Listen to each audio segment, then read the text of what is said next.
Assalamualaikum warahmatullahi wabarakatuh. Saya Dewi Kusmardita, nomor induk mahasiswa 182-10141, kelas C semester 7. Saya akan menyampaikan ujian tengah semester atau UTS, mata kuliah Perekonomian Indonesia, dosen Dr. Andes Yanuar Saksono, MM. Sejarah perekonomian dunia dan sejarah perekonomian Indonesia. Sejarah perekonomian dunia. Pada tahun 1 Masehi, di mana pada masa itu dengan pendapatan per kapita sebesar 809 US dollar, Italia tercatat sebagai negara paling makmur di dunia. Mantapnya perekonomian Italia disebabkan karena luasnya daerah taklukan mereka ketika itu. Pada tahun 1000, keperkasaannya telah digantikan oleh orang-orang Arab padang pasir. Setelah kelahiran Muhammad SAW, mereka menjelma menjadi adikuasa dunia. Wilayah kekuasaannya membentang luas dari Andalusia hingga Indus di India. Dua imperium muslim kala itu, Abbasiyah dan Umayyah, menjadi negara paling makmur di Jagat Raya. Pada tahun 1500, Italia kembali muncul sebagai negara paling makmur di dunia, dengan pendapatan per kapita mencapai 1.100 US dollar. Motor kekuatan ekonomi Italia disebabkan oleh majunya perdagangan dua negara laut di utara, yaitu Venesia dan Genoa. Kedua negara itu menjadi penyalur utama kebutuhan pokok masyarakat di daratan Eropa. 1 abad kemudian, giliran Belanda yang menjadi negara paling makmur di dunia, dengan pendapatan sebesar 1.381 US dollar, Belanda telah melampaui Italia yang mengalami stagnasi. Keberhasilan Belanda pada masa itu disebabkan oleh kuatnya jaringan perdagangan mereka melalui Perusahaan Dagang Hindia Timur atau biasa disebut POC. Belanda menguasai kota-kota penting di sepanjang pantai lautan India. Pada tahun 1820, kekayaan Belanda mulai menurun, namun angka 1.838 US dollar per kapita masih menempatkannya sebagai negara termakmur di dunia. Suksesnya politik tanam paksa di wilayah Hindia Belanda menjadi faktor penentu bertahannya Belanda sebagai negara paling makmur di dunia. Pada tahun 1870, kekayaannya telah terlampaui oleh tetangga di seberang selat, yaitu Inggris Raya. Kemakmuran Inggris disinyalir karena luasnya British Empire yang mencapai 34 juta kilometer. Pada tahun 1913, di masa berkecamuknya Perang Dunia I, Amerika Serikat untuk pertama kalinya muncul sebagai negara paling makmur di dunia. Kehancuran negara-negara Eropa akibat perang telah melumpuhkan perekonomian benua biru. Hal inilah yang kemudian dimanfaatkan oleh negeri Paman Sam untuk menggantikan peran Eropa sebagai pemasok utama kebutuhan dunia. Pada tahun 1950, pasca berakhirnya Perang Dunia Kedua, Amerika benar-benar muncul sebagai pemenang sejati. Negeri ini menjadi adidaya ekonomi dunia dengan menguasai sepertiga GDP global. Pada tahun 2010, Qatar, negeri kecil di ujung timur semenanjung Arab, ditasbihkan sebagai negara paling makmur di dunia. Abad ke-8 hingga ke-10 Masehi, di mana pada masa itu Sriwijaya menjadi pelaku utama perdagangan di Asia Timur yang memasok semua produk-produk India ke Cina ataupun sebaliknya, seperti halnya Venesia di Laut Tengah.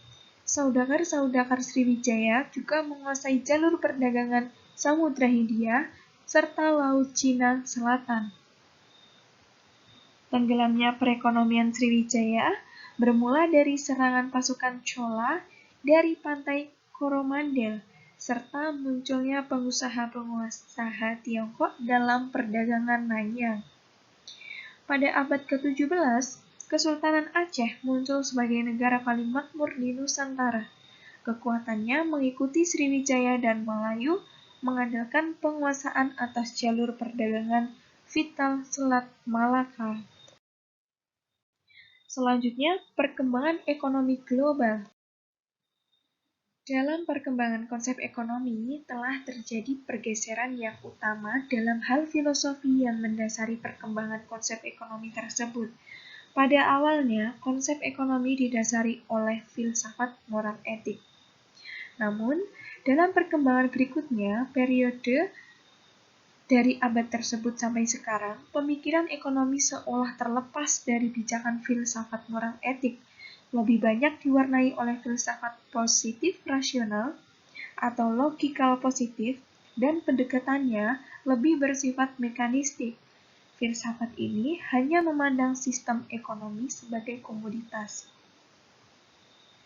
Berdasarkan konsep tersebut, model-model ekonomi dibangun dan dinyatakan secara teknis dan mekanistik dalam bentuk model-model ekonometrik.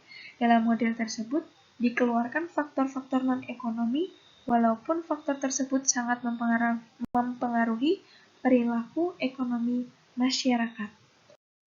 Sampai dekade terkini, filosofi tersebut masih mewarnai ekonomi mulai dari klasik, neoklasik, Keynesian, dan monetaris. Satu hal yang sangat merisaukan ialah bahwa filosofi tersebut akan melahirkan manusia ekonomi yang cenderung berperilaku serakah dan brutal, karena terlepas dari pijakan moral etik. Kemudian, munculnya ekonomi Islam dengan ditandai oleh tumbuhnya bank-bank syariah di berbagai negara seperti PT Bank Muamalat Indonesia, Bank Syariah Mandiri, BNI Syariah, BRI Syariah, dan Bukopin Syariah di Indonesia yang konsep ekonominya berlandaskan Al-Quran dan As-Sunnah, terbukti telah dapat menjawab tantangan tersebut. Konsep ilmu ekonomi yang diinginkan pada masa datang adalah konsep yang melihat sistem ekonomi selain sebagai sistem komoditas, juga sebagai sistem kelembagaan.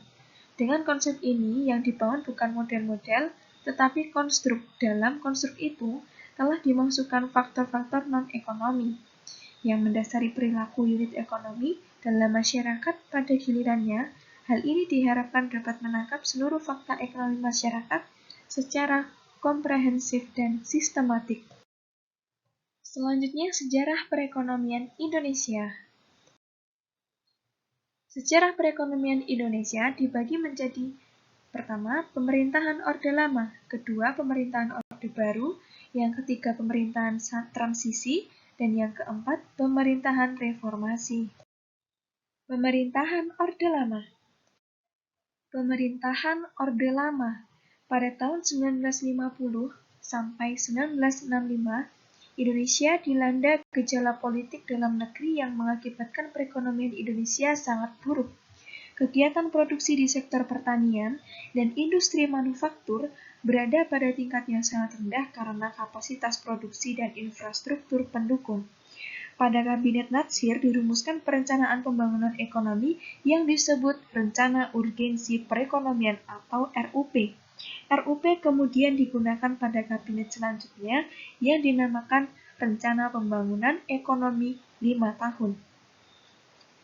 Selama periode 1950-an, struktur ekonomi Indonesia masih merupakan peninggalan zaman kolonialisasi yang kebanyakan masih berorientasi ekspor dan didominasi oleh perusahaan asing.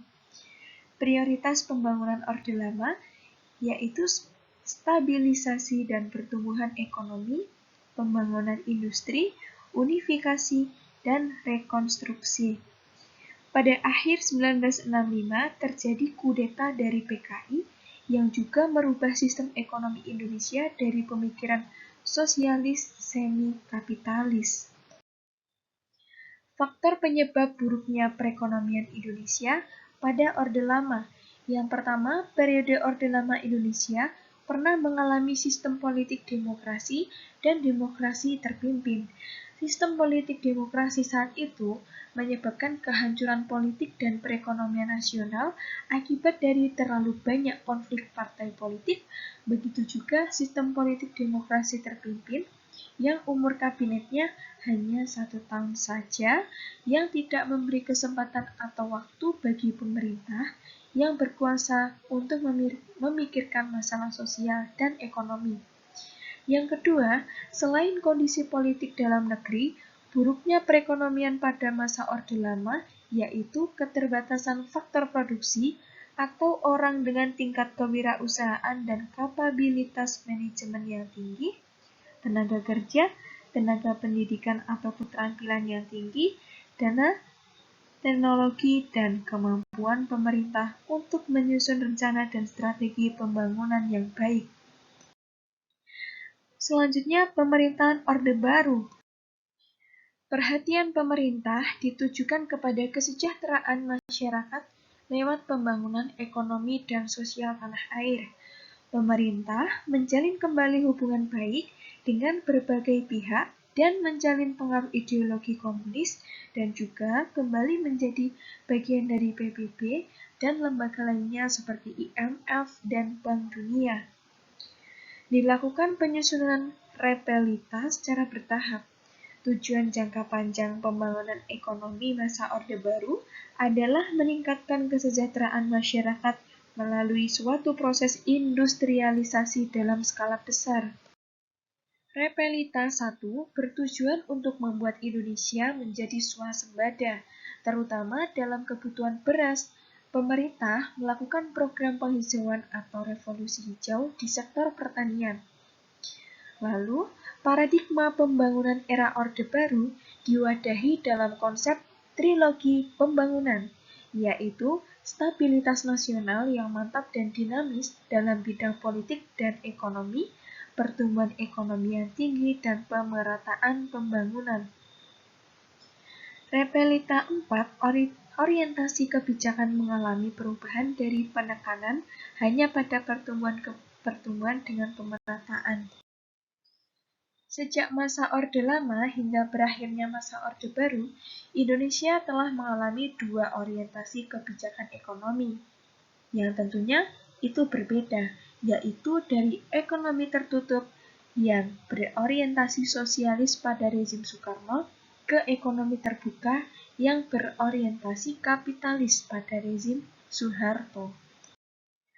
Suatu usaha membangun ekonomi dapat berjalan dengan baik apabila kondisi utama terpenuhi seperti kemauan politik yang kuat, stabilitas politik dan ekonomi, SDM yang lebih baik, sistem politik dan ekonomi terbuka yang berorientasi ke barat, kondisi ekonomi dan politik dunia yang lebih baik.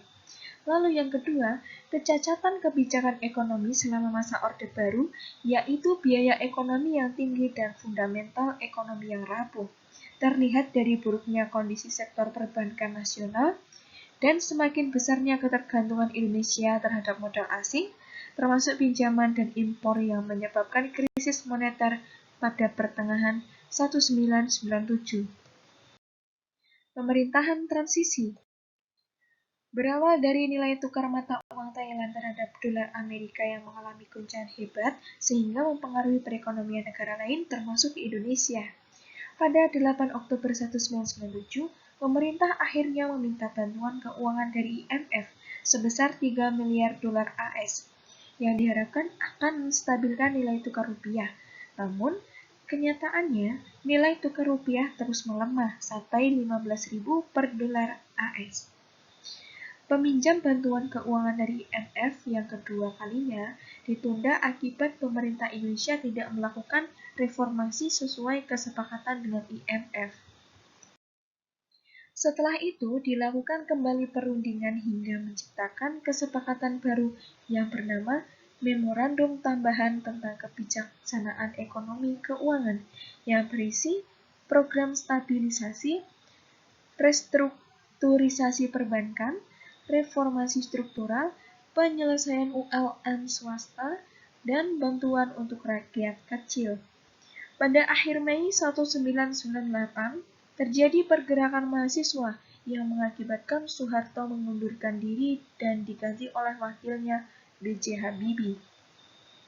Pemerintahan baru yang dipimpin oleh B.J. Habibie tidak berada dengan pemerintah sebelumnya, karena tidak ada perubahan yang nyata, ditandai dengan KKN semakin menjadi dan permasalahan rezim Soeharto yang tidak terselesaikan. Selanjutnya, pemerintahan reformasi.